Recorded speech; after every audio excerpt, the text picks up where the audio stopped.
প্রচুর কষ্ট করেছি।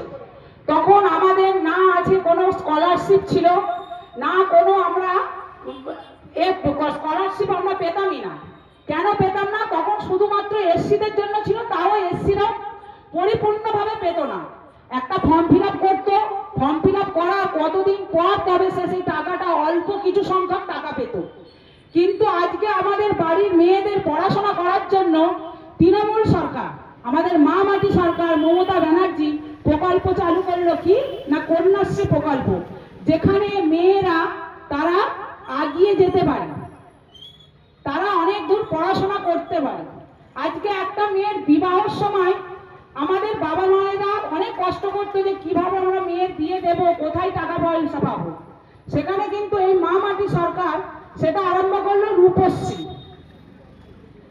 আজকে যেখানে আমরা অনেক দূর থেকে দেখতাম, তখন আমার বাড়ি তো অনেক কাছে নইলে আমার বাড়ি থেকে আমি পালপাড়া স্কুল 2 মিনিট আমি হেঁটে চলে যেতাম।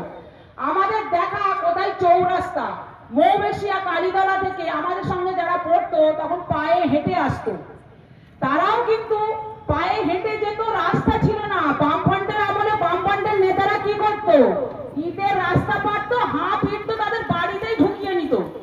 তারা কিভাবে রাস্তা করতো, গিয়ে দেখতাম যে মুরগির খোঁড় তৈরি করার জন্য ইটগুলোকে নিয়ে চলে যেত। একটা তো ঢালাই রাস্তা দূরের কথা, একটা ভালো করে একটা ইট পাতা রাস্তাও করতো না। সেখানে কিন্তু আমাদের মা মাটি সরকার কি করলো না, প্রতিটা ছেলে মেয়ের জন্য সবুজ সাথীর ব্যবস্থা করলো। আজকে আমরা এখানে কতজন আছি, আজকে আমার এই বাজারের দাদারা বাবারা যারা দোকানদাররা আছে সবাই বলুক তো, প্রত্যেকের বাড়িতে 2-3টে করে সবুজ সাথী সাইকেল কিন্তু পেয়েছে। তারা কিন্তু প্রত্যেক তাদের ছেলে মেয়েরা সেই সাইকেলে করে স্কুলে যেতে পারছে। আজকে কোনো বিজেপি সরকার আমাদের দেয়নি এইসব, আজকে কোনো বামফ্রন্টের দেয়নি। বামফ্রন্টের নেতারা অনেক কিছু বলছে, অনেক বড় বড় কথা বলে যাচ্ছে। ভাই তোমরা তো 34 বছর ছিলে, তোমরা কি করলে? তোমরা তো কিছুই করনি। তোমরা এখন এসে বলছো, যখন করোনার কালে যখন লকডাউন শুরু হয়েছিল তখন কোন নেতা এসে দাঁড়িয়েছিল?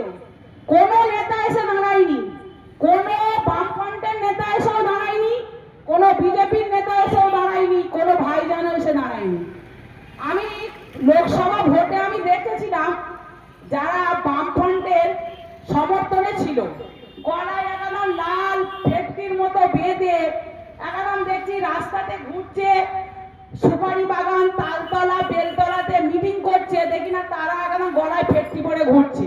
আবার এবারে দেখি না তারা আবার বিজেপির সমর্থনে দেখি না বিজেপির এটাকে নিয়ে, পতাকাটাকে নিয়ে দেখি না গলায় নিয়ে আবার ঘুরছে। তাহলে এদের কে বিজেপি, কে সিপিএম, কে ভাইজান, এদেরকে নিজেরাই আমরা বুঝতে পারছি না কোন পার্টি করছে।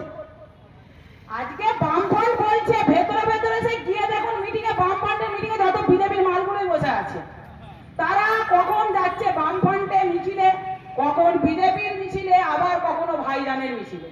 কিন্তু আমাদের মা মাটি মানুষের সরকারের তৃণমূল পরিবারের কোন কর্মীরা কিন্তু এইগুলো করে না। আজকে তৃণমূল কংগ্রেস যা করে গেছে 15 বছরে, 34 বছরে বামফ্রন্ট করেনি, আর 15 বছরে বিজেপি সরকারও করেনি।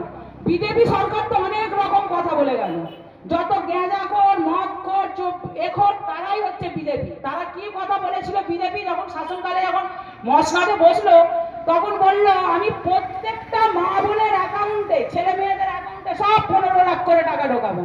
এখানে তো আমার এত দাদারা দাঁড়িয়ে আছেন, বলুন তো কারো অ্যাকাউন্টে কি 15 টাকা ঢুকেছে? ঢুকেছে কি? কারো অ্যাকাউন্টে ঢোকেন, আমারও অ্যাকাউন্টে ঢোকেন, 15 পয়সাও ঢোকেন।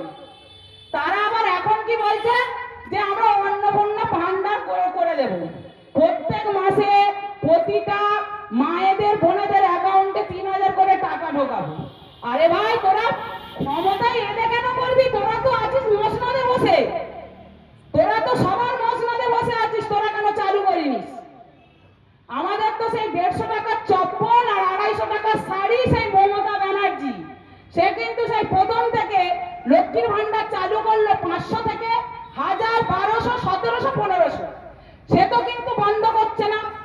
আজকে দেখুন না 23 তারিখে তো ভোট তো হয়ে গেল, মেদিনীপুর, শালবনী, উত্তরবঙ্গ সব তো ভোট হলো।